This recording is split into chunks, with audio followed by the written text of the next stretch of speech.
Hello दोस्तों, नमस्कार। स्वागत है अपने YouTube चैनल अद्भुत भक्ति ज्ञान में।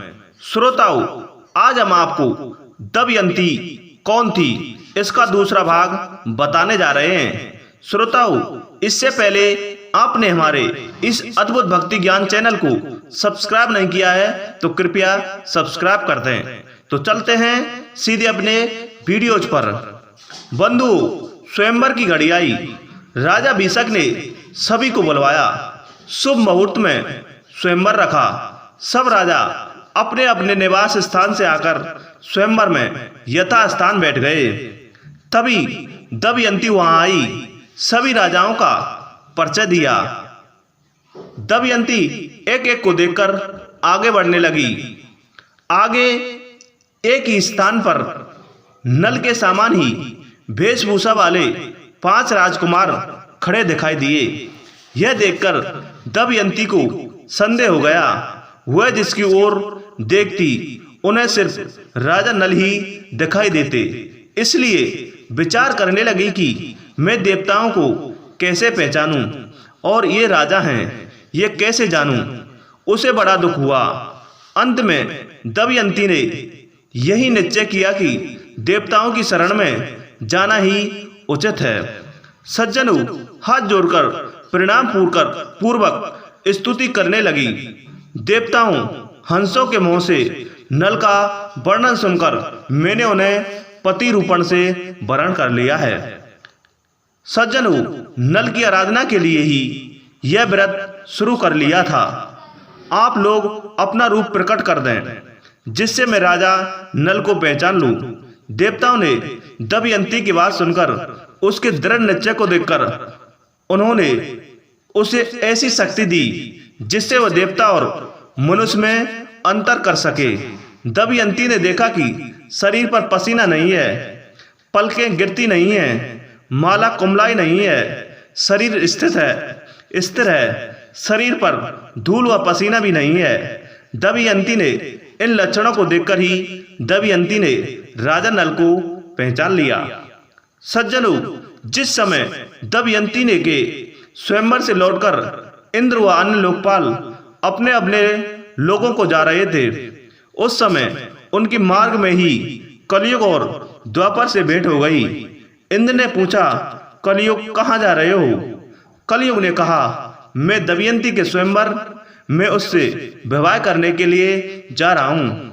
इंद्र ने कहा, अरे स्वयंवर तो कब का पूरा हो गया। दमयंती ने राजा नल का वरण कर लिया। सज्जनों, हम लोग देखते ही रह गए। कलयुग ने क्रोध से भरकर कहा, तब तो यह अनर्थ हो गया। उसने देवताओं की उपेक्षा करके मनुष्य को अपनाया, इसलिए उसको दंड देना चाहिए। देवताओं ने कहा, दमयंती ने हमारी आज्ञा प्राप्त करके ही नल को वरण किया है। वास्तव में नल सर्वगुण संपन्न और उसके योग्य है। वे समस्त धर्मों के जानकार हैं। सज्जनों, उन्होंने इतिहास पुराणों सहित वेदों का भी अध्ययन किया है। उनको श्राप देना तो नरक में धधकती आग में गिरने के समान है। अब कलयुग ने द्वापर से कहा, मैं अपने क्रोध को शांत नहीं कर सकता, इसलिए मैं नल के शरीर में निवास करूंगा। मैं उसे राज्यच्युत कर दूंगा, तब वह दमयंती के साथ नहीं रह सकेगा। इसलिए तुम भी जुए के पासों में प्रवेश करके मेरी सहायता करना। सज्जनों, द्वापर ने उसकी बात स्वीकार कर ली। द्वापर और कलयुग दोनों ही नल की राजधानी में आ बसे। 12 वर्ष तक वे इस बात की प्रतीक्षा में लगे रहे, नल में कोई दोष लिख जाए। एक दिन राजा नल संध्या के समय लघु शंका से निर्वत होकर पैर धोए बिना ही आचमन करके संध्या करने बैठ गए। सज्जनों, यह अपवित्र अवस्था देखकर कलयुग उसके शरीर में प्रवेश कर गया। सज्जनों, कलयुग दूसरा रूप धारण करके वह पुष्कर बनकर उसकी बात स्वीकार करके वह पुष्कर के पास गया और बोला, तुम नल के साथ जुआ खेलो, मेरी सहायता करो। जुए में जीतकर निषद राज का राज प्राप्त कर लूं। पुष्कर ने उसकी बात स्वीकार करके नल के पास गया। द्वापर भी पासे का रूप धारण करके उसके साथ चला। तब पुष्कर ने राजा नल को जुआ खेलने का आग्रह किया। तब राजा नल दमयंती के सामने अपने भाई की बार बार की ललकार सह ना सके, उन्होंने पासे खेलने का निश्चय किया। श्रोताओं, उस समय नल के शरीर में कलयुग घुसा हुआ था, इसलिए नल जो कुछ भी जुए में लगाते हार जाते। प्रजा और मंत्रियों ने राजा को रोकना चाहा, लेकिन जब वे नहीं माने तो मंत्रियों ने द्वारपाल को रानी दमयंती तक राजा को रोकने का संदेश पहुंचाया। तब रानी नल दमयंती को बोली, आपकी पूरी प्रजा आपके दुख के कारण अचेत हुई जा रही है। इतना कहकर दमयंती भी रोने लगी, लेकिन राजा नल कलयुग के प्रभाव में थे, इसलिए जो पासे फेंकते वही उसके प्रतिकूल पड़ते। तब दमयंती ने यह सब देखा तो उसके धाय को बुलाया और उसके द्वारा राजा नल के सारथी ब्रांडे को बुलाया। उन्होंने उससे कहा, सारथी, तुम जानते हो कि महाराज बहुत संकट में हैं। अब यह बात तुमसे छिपी नहीं है। तुम रथ जोड़ लो और मेरे बच्चों को रथ में बैठाकर कुंडी नगर ले जाओ। उसके बाद पुष्कर ने राजा नल का सारा धन ले लिया और बोला, तुम्हारे पास दांव पर लगाने के लिए और कुछ है या नहीं? यदि तुम दमयंती को दांव पर लगाने के लायक समझो तो उसे लगा दो।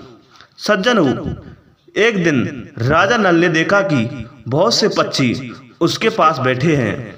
उसके पंख सोने के समान चमक रहे हैं। नल ने सोचा कि इनकी पंख से कुछ धन मिलेगा। ऐसा सोचकर उन्हें पकड़ने के लिए नल ने उन पर अपना पहनने का वस्त्र डाल दिया। पक्षी उनका वस्त्र लेकर उड़ गए। अब नल नंगे होकर बड़ी दीनता के साथ मुंह नीचे करके खड़ा हो गए। बंधुओं, पक्षियों ने कहा, तुम नगर से एक वस्त्र पहनकर निकले थे, उसे देखकर हमें बड़ा दुख हुआ था। ले, अब हम तेरे शरीर का वस्त्र लिए जा रहे हैं। हम पक्षी नहीं, जुए के पासे हैं। नल ने दमयंती से पासे की बात कह दी। तुम देख रही हो, यहाँ बहुत से रास्ते हैं। एक अवंती की ओर जाता है, दूसरा पर्वत होकर दक्षिण देश को। सामने विंध्याचल पर्वत है। यह पयोसनी नदी समुद्र में मिलती है। सामने का रास्ता विदर्भ देश को जाता है। यह कौशल देश का मार्ग है। इस प्रकार राजा नल दुख और शोक से भरकर बड़ी ही सावधानी के साथ दमयंती को भिन्न भिन्न आश्रम मार्ग बताने लगे। सज्जनों, दमयंती की आंखें आंसू से भर गईं। दमयंती ने राजा नल से कहा, क्या आपको लगता है कि मैं आपको छोड़कर अकेली कहीं जा सकती हूँ? मैं आपके साथ रहकर आपके दुख को दूर करूंगी। दुख के अवसरों पर पत्नी पुरुष के लिए औषधि के समान है। वह धैर्य देकर पति के दुख को कम करती है।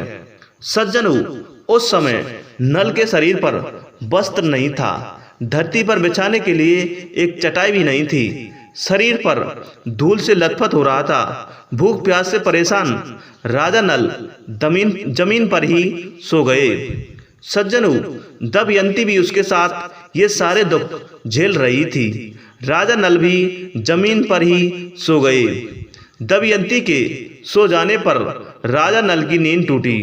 सच्ची बात तो यह थी कि वे दुख और शोक के कारण सुख की नींद सो भी नहीं सके थे।